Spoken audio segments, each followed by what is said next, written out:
Before diving into this incredible story, consider subscribing to the channel and hitting the bell. Every story here has something to say, and you won't want to miss a single one. Lily didn't ask for anything, except a chance for her brother. New York, February. The icy sidewalks swallowed the city dwellers' hurried steps, and the wind cut like blades against their skin. The sky was a dirty gray, low and heavy, as if it weighed on the shoulders of the entire city. Taxi horns mingled with the squeal of tires on the hardened snow, and no one seemed to notice the figure huddled against a brick wall between two dumpsters. It was a morning like so many others for Lily Parker, 12 years old, wearing a coat too small for her, her knees pressed against her chest, a threadbare blanket over her legs. In her arms, her little brother alone, 6 years old, was still asleep. His breathing was calm, almost imperceptible, despite the biting cold. He had his face buried against hers, his hands reddened by the frost, but still clutching an old, half-torn sketchbook. Lily was shivering, but not just from the cold. It was tiredness too. The exhaustion of a child who hadn't slept more than 3 hours straight in weeks, the constant anxiety, the empty stomach for almost 2 days. And yet, she held on. Because if she collapsed, Sam would fall with her. From the fire it had ravaged their Bronx apartment building a year earlier, taking their parents in the middle of the night, Lily no longer had the luxury of crying. She had wanted to scream, to shout, but there was Sam. Always Sam. His big eyes looking at her with trust, without understanding why the world had collapsed around them. She had gotten back up for him, had learned to lie about her age, to smile at the right people, to be forgotten when necessary. They'd been placed in emergency shelter for a few months, but social services were already talking about separating them. 2 different families, 2 different towns, maybe. So one night, she'd run away. Quietly. With only a canvas bag, a few clothes, Sam's notebook, and her silent promise. I will never leave you. Since then, the street had become their survival ground. She sold cans, sometimes sang at subway exits, and washed windshields at traffic lights with a rag dipped in a bottle of dirty water. Passers-by looked away. Some threw her a few coins, others harsh words. And sometimes, when luck was on her side, she offered a croissant or a slice of pizza left in a still-warm box. Sam, on the other hand, drew. In his crumpled notebook, he traced houses. Always houses. Tree houses, colorful buildings, bedrooms with neat beds, bedside lamps lit. One day, he showed her a drawing and said, "This is our house. There will be a door that closes and a shelf for books. And a real bathroom." She had smiled. Fakely, because she didn't really believe it anymore. But she had nodded, because Sam still believed it, and that was all that mattered. That morning, Lily had nothing left. No food, no change, no words of encouragement to whisper to Sam. Her legs trembled, her stomach tightened painfully, and yet, she stood up slowly, holding her brother against her like a treasure. She knew the neighborhood's customs, the delivery truck schedules, the merchants who sometimes offered hot chocolate. And above all, she knew that 8 a.m. sharp, the man she had seen several times on television was leaving her favorite cafe, Lex & Sons, a chic place frequented by the local powerful. She had seen him in the newspapers, on billboards. He had a hard, elegant face, impeccably styled brown hair, clear, almost cold eyes. A suit that was always tailored. It was Andrew Whitmore, founder of Whitmore Innovations, a green technology company that became a global giant. A genius, they said. A shark, others murmured. But Lily didn't know. She hadn't read the articles. She'd just observed him several mornings. He'd go out at the same time, phone in hand, walking quickly. People moved aside as he passed. And today, she didn't know why, but something inside her, a spark of despair mixed with raw hope, told her that it was now. She pressed Sam against her, straightening up despite the dizziness. The wind blew through her coat, slapping her with cold. She approached the cafe, her legs bending with each step. Then she stopped just outside the exit. Andrew Whitmore, 39, was a man who was listened to even before he spoke. Boss of Whitmore Innovations, a global leader in clean energy technologies, he embodied the American way of progress. Visionary, formidable, unpredictable. He had transformed abstract ideas into tangible fortunes. On Wall Street, he was nicknamed the Glacier, so much so that his coldness and his implacable logic made him an unshakable force. His colleagues, even his closest ones, feared his silences even more than his anger. He tolerated neither indiscretion, nor distraction, nor emotion. In his glass and steel offices, smiles were rare and conversations brief. Since the death of his wife, Elena 7 years earlier, a tragic fall during a mountain trip, Andrew had closed himself off like a fortress. No words, no outstretched hand could crack that inner wall. He had buried his memories, his pain, his colors. He now lived only to control. His life was a succession of numbers, meetings, decisions, with no room for chance, and even less for tenderness. That morning, like every other, he was leaving the cafe Lex & Sons, his phone in hand, already immersed in the investment reports sent by Tokyo. He walked towards his black sedan, engine running, driver in a suit. The world around him seemed calibrated to the millimeter, efficient, silent, cold. Then a voice interrupted him. Faint, broken, but strangely clear. Sir, I'm sorry to bother you. I know who you are. I'm not asking for money. Just, could you take my little brother? He stopped dead in his tracks. Slowly, he looked up from his screen. His initially irritated gaze fell on a frail figure standing at the edge of the sidewalk. A girl. A child. She couldn't have been more than 12, but her face looked 16. Her features were drawn. Her cheeks were hollow. Her eyes were a blue too large for her small, thin face. She wore a threadbare coat, obviously too short. At her feet, a little boy clung to her leg, holding a sketchbook to his chest. Andrew stared at her, silent. He couldn't comprehend what he had just heard. Was this a plea for help? For pity? An attempt at emotional blackmail? But no. There was no complaints, no tears, no manipulation in his voice. Just an abysmal fatigue. And a painful nobility. Do you want me to take your brother? He asked, a little stunned. She nodded. Calmly. Not like a child. Like an adult who has seen too much. He deserves better. I'm tired. But he's still pure. He wants to be an architect. He likes to design houses. He has dreams. And me? I can't anymore. Andrew felt something deep inside him crack. It wasn't pity. It was something else. A silent shock, coming from far away. From the time when he still had a sister, Abby, died of leukemia at the age of 12. She too loved to draw. She too had looked at the world with those same eyes burning with light despite the pain. The memory hit him like a slap in the face. Abby in his hospital bed, holding his hand. Abby saying, promise me you'll do something good with your life. He had kept his promise, on the surface. He had built an empire. But had he really done something good? He looked at the little girl again. She wasn't asking to be saved. She offered her little brother to a stranger, as a last act of love, a sacrifice. She wasn't waiting nothing for her. And there, in that suspended moment, something rare happened in Andrew's mind. The control gave way to the intuition. The logic at heart. An inner voice, buried for too long, awoke. You can change something. Now. Without another word, Andrew turned to his driver, standing beside the car. He gave a simple wave. Then, to the child, in a voice softer than anything he had spoken for years. Get in. Both of you. The first days were a shock to everyone. The car ride had been silent. Lily held Sam close to her, wary, her eyes fixed on the tinted windows.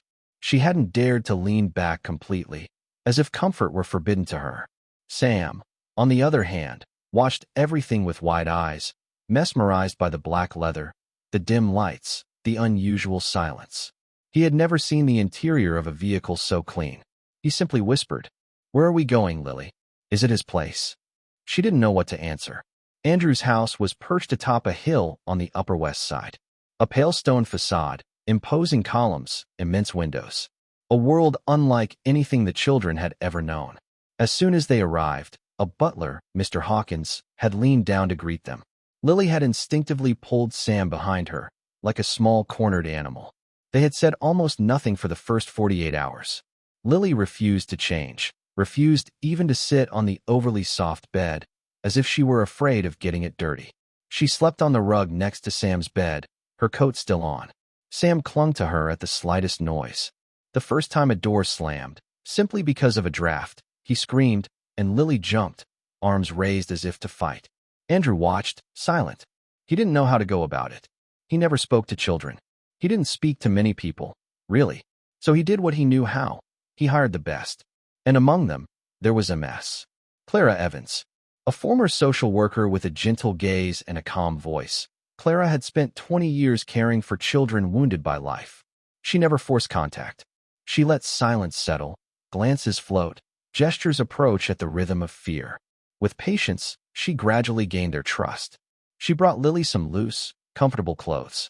She guided her to a private bathroom and said simply, "It's yours now? You don't need to ask." Lily looked at her for a long time, before slowly nodding her head. Then she got in and stood under the hot shower for almost an hour. She didn't cry, not yet, but she trembled for a long time. That night, she slept 3 whole days. A deep, dreamless sleep. She only woke up to drink water or stroke Sam's head, whispering, "I am here," then immediately plunged back into darkness. When she finally opened her eyes, she found a drawing of Sam's on her nightstand, a colorful house, a red roof, a yellow door, and a smiling sun in the corner of the sky. Beneath it, he had written, "My sister saved my life. Thank you, Lily." She placed the sheet against her chest, closed her eyes, and for the first time, she cried. Not from fear, but from a deep sense of relief. Andrew, for his part, remained in the background. He didn't know whether to intervene or step back. For years, he had solved everything through contracts, acquisitions, and systems. But now, there was nothing to own, nothing to control, just 2 children. And yet, something inside him began to stir. One morning, as he walked past the living room, he saw Sam sitting on the floor, concentrating on his notebook. He stopped. "What are you drawing?" The little boy looked up in surprise. He hesitated, then turned the notebook towards him. "It's a school, but a beautiful school, where children also sleep if they don't have a home." Andrew stood there for a moment. Then he slowly crouched down. "Will you show it to me? How do you do the walls there?" From that day on, he asked him every evening what he had drawn. And Sam explained to him, with passion, his load-bearing walls, his large windows to let in the light, his roofs made of solar panels. As for Lily, she was still distant. But one evening, while Andrew was distractedly leafing through a book in the library, she timidly entered. "Do you have any books about Rosa Parks?" He looked up in astonishment. "Yes, in the East Wing." "Did Clara show you?" She shook her head. "I'd like to read that. Or Michelle Obama. Or Malala." They didn't let it get to them. He guided her to the bookshelf. She selected 2 biographies, then sat by the fire, legs crossed, gaze intent. It was the first time they shared a comfortable silence. The days passed. Slowly, the silences thickened, but lost their harshness. Andrew watched Lily ask Clara questions, Sam running around the garden. Laughter began to return.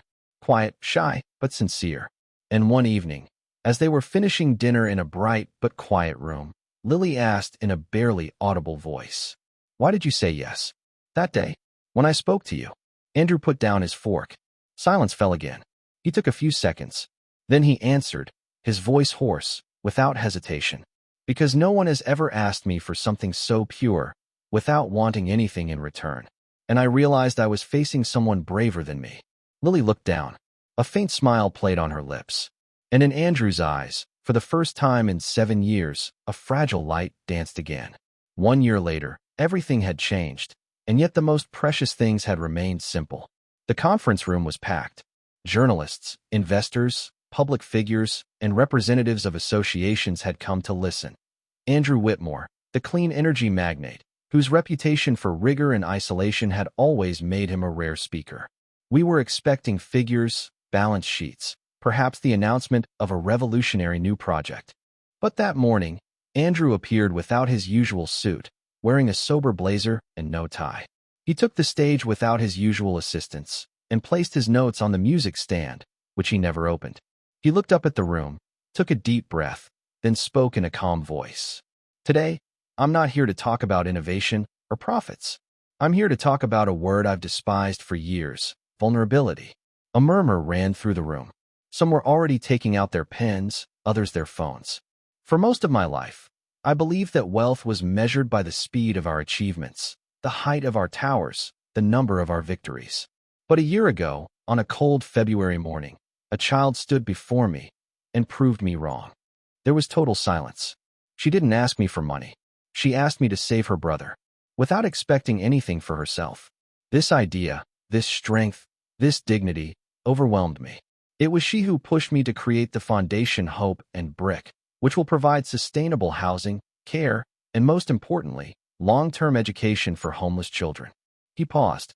His gaze wandered for a few seconds to the front row. This idea didn't come from me. It came from a child. Her name is Lily Parker. She had the courage to sacrifice her dreams to save her little brothers. She taught me what the word wealth really meant. The room erupted in applause, but Lily didn't move. Sitting in the front row, she wore a simple dress, blue like the sky she hadn't seen for too long. Her hair was braided into an elegant plait, and her hand firmly held Sam's, who stared at the stage with stars in his eyes. Silent tears streamed down Lily's cheeks. She didn't try to hide them. She was no longer ashamed of being moved. For the first time in a long time, she was no longer cold. That day, the photos went viral. The tycoon who never smiled appeared, his hand resting on the shoulder of a teenage girl with a straight gaze. The media searched for explanations, for analysis. Some saw it as a PR stunt. But those who had truly looked into Andrew's eyes that day knew it wasn't a speech. It was a rebirth. What the press did not yet know was that Andrew had adopted Lily and Sam a few weeks earlier, discreetly. No ceremony, no official statement. He had simply signed the papers in his office, his hand a little shaky.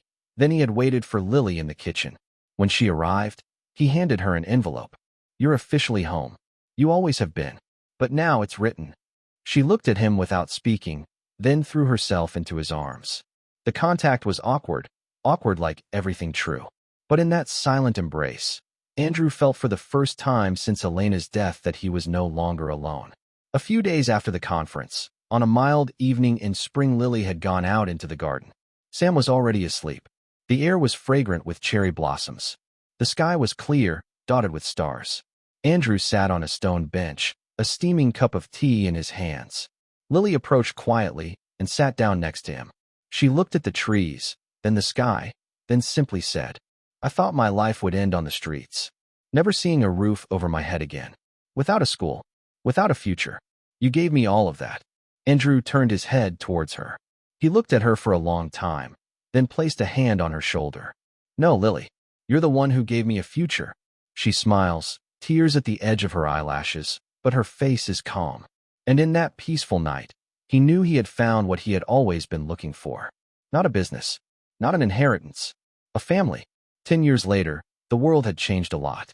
Not just because of new technologies or political promises, but because two children, once invisible on the streets of New York, had decided to build a bridge between pain and hope. Dr. Lily Parker Whitmore was no longer the little girl in the patched coat, asleep in the cold with her brother. She was now a brilliant woman, respected in international circles of philanthropy and humanitarian law. She had completed a double doctorate in social law and psychology, then taken the helm of the Hope and Brick Foundation, which in 10 years has become a global model of integrated assistance for homeless children. Under his leadership, the foundation had built more than 300 centers in 17 countries. But these weren't just shelters. They were places to live. Places where every child had a bed, a lamp, a book, and above all, a kind look upon them. There, we weren't just a file. We were a voice, a dream, a promise. Lily was running all of this with the heart of a survivor and the rigor of a social architect. She knew what it meant to be hungry, to be afraid, to be invisible. She forgot nothing. Every decision was made with the thought of who she had been, huddled against a brick wall with Sam. Alone, precisely, had become what he had always dreamed of being, architect. But not a prestigious architect or a skyscraper. No, he designed decent, ecological, and bright housing for young people in precarious situations. He spent more time on construction sites than in offices, his shoes full of dust, but his eyes shining. He called his first series of dwellings The Houses of the Sun, in homage to the drawing he had given to Lily 10 years earlier. Each had a small library, a private bedroom, and a drawing area. He insisted that the children have an east-facing window, so that they may see the dawn, even when the night has been long. And Andrew, he was still there. Less in the light, more in the shadows. He didn't like interviews, trophies, or gala dinners. But he came discreetly to the inaugurations.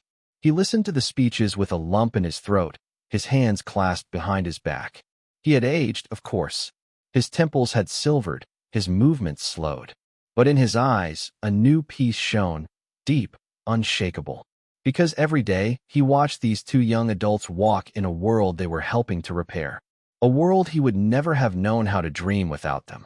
One morning, as they toured a brand new shelter for homeless girls in Baltimore, Lily pulled him aside and said quietly, "You know that without you, we wouldn't be here. You saved us." He nodded slowly, thoughtfully. "Perhaps, but I only answered a call. You built everything. I only followed you." Sam arrived at that moment, his construction helmet in hand, and said with a smile, "You gave us a roof over our heads. We taught you to open your heart. We're even." And all three laughed. A simple laugh, pure, like the one we hear from those who have weathered the storm and chosen to sow light. Because sometimes it is neither the rich, nor the powerful, nor the learned who show the way, nor the smallest, the poorest, the most forgotten, those we don't see, those we don't listen to, those we avoid in the icy streets of February.